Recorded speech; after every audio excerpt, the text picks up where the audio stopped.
হাকিরুন ওয়া ইনদান নাসি কাবীরুন।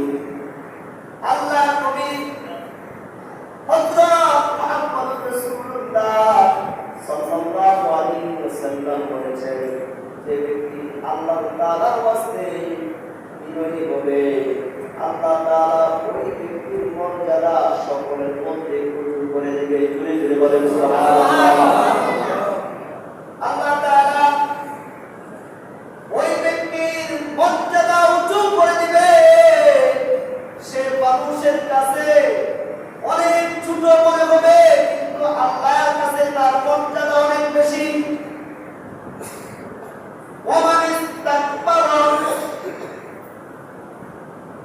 আল্লাহ নবী বলেন, আর যে ব্যক্তি নিজেকে অহংকার করে নিজেকে বড় মনে করবে, অন্যকে ছোট মনে করবে, হাকিম কাবীরুন ওয়া ইনদাল্লাহি হাকিম ওয়া ইনদান নাসি হাকিরুন। আল্লাহ নবী বলেন, যে ব্যক্তি নিজেকে বড় মনে করবে, অহংকার করবে, অন্যকে ছোট মনে করবে, সে নিজের কাছে অনেক বড় হবে, নিজেকে অনেক বড় মনে করবে। আল্লাহ নবী বলেন, কিন্তু মানুষের নিকট সে ছোট। মানুষের নিকট কি? মানুষের নিকট সে ছোট।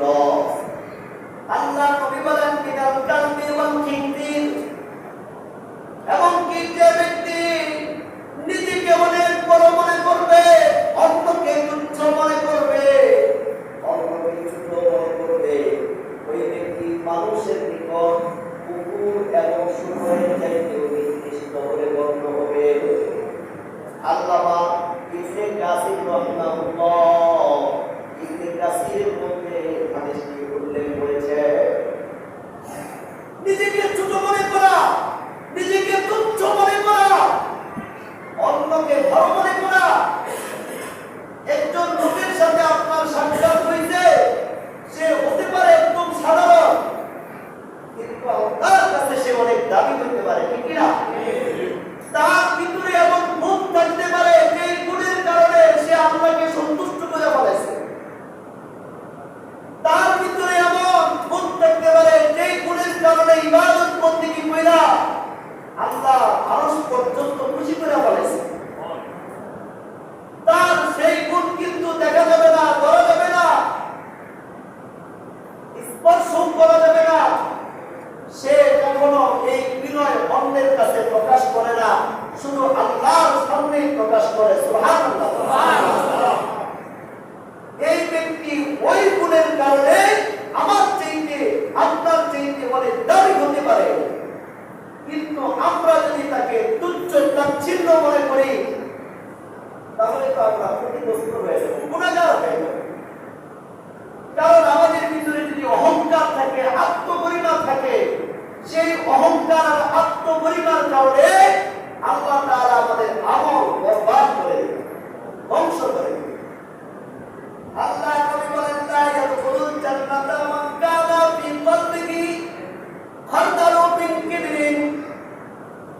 আল্লাহর নবী জনাবে মুহাম্মদুর রাসূলুল্লাহ সাল্লাল্লাহু আলাইহি ওয়াসাল্লাম ইরশাদ ফরমান, যে ব্যক্তির অন্তরে একটা সরিষার দানা পরিমাণ অহংকার থাকবে, ওই ব্যক্তি আল্লাহর জান্নাতে প্রবেশ করতে পারবে না।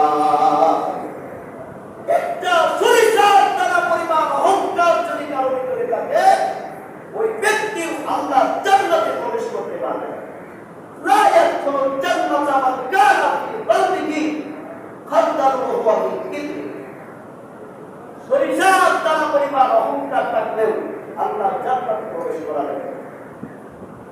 আরেক হাদিসে আল্লাহ নবী বলেন, মাতা ওয়া হুয়া বারিউন মিনাল কিবরি ওয়াল কুলুলি ওয়াদ দাইনি দাখালাল জান্নাহ।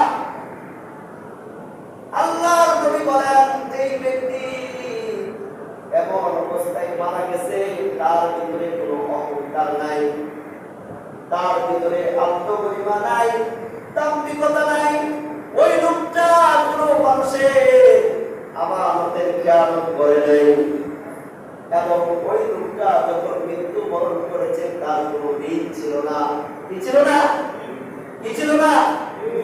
ওই লোকটা যখন মৃত্যুবরণ করেছে তার কোনো ঋণ ছিল না, ঋণ মুক্ত অবস্থায় মারা গেছে। অহংকার কাপুরিকতা পরিহার করেছে এবং আত্মমহিমা তার ভিতরে ছিল না, এবং ওই ব্যক্তির ভিতরে কোনো আমানতের খেয়ানত করার মতো গুনাহ ছিল না। আল্লাহ নবী বলেন, ঋণ মুক্ত অবস্থায়, অহংকার মুক্ত অবস্থায়, আমানতের খেয়ানত করা মুক্ত অবস্থায় কোনো ব্যক্তি যদি মারা যায়, আল্লাহ নবী বলেন দাখালাল জান্নাহ। আল্লাহ তাআলা মৃত্যুর সাথে সাথে ওই ব্যক্তিকে আল্লাহর জান্নাতে পৌঁছে দিবে। মৃত্যুর সাথে সাথে ওই লোক আল্লাহর জান্নাতে চলে যাবে। অহংকার করা যাবে না।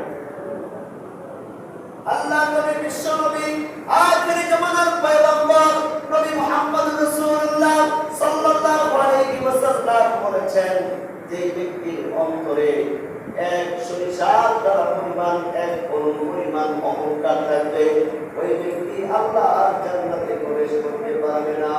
একজন ব্যক্তি আল্লাহ নবীর কাছে প্রশ্ন করল, ইয়া রাসূলুল্লাহ, ইয়া হাবিবাল্লাহ, মানুষ চায় তার গায়ের পোশাক সুন্দর হোক, তার জামাটা সুন্দর হোক, তার টুপিটা সুন্দর হোক, তার পায়ের জুতাটা সুন্দর হোক, ইয়া রাসূলুল্লাহ, এগুলা কি অহংকারের শামিল নাকি? নবীর কাছে প্রশ্ন করছে। নবী বলছে, এক পরিমাণ অহংকার যদি, দাম্ভিকতা যদি কারো অন্তরে থাকে, ওই ব্যক্তি জান্নাতে যাবে না। লোক কি বলতেছে, ইয়া রাসূলুল্লাহ, মানুষ চায় তার গায়ের জামাটা সুন্দর হবে, তার পরিধানের কাপড়টা সুন্দর হবে, তার মাথার টুপিটা সুন্দর হবে, তার পায়ের জুতাটা সুন্দর হবে। ইয়া রাসূলুল্লাহ, এগুলো কি অহংকারের শামিল? আল্লাহর নবী বলেন, ইন্নাল্লাহা জামিলুন ইউহিব্বুল জামাল।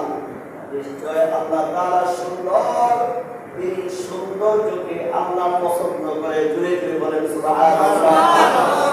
অহংকার হলো সত্যকে পদদলিত করা, সত্যকে অস্বীকার করা, সত্যকে অবাঞ্ছিত করা, আর মানুষকে তুচ্ছ তাচ্ছিল্য করে মানুষকে লাঞ্ছিত করা।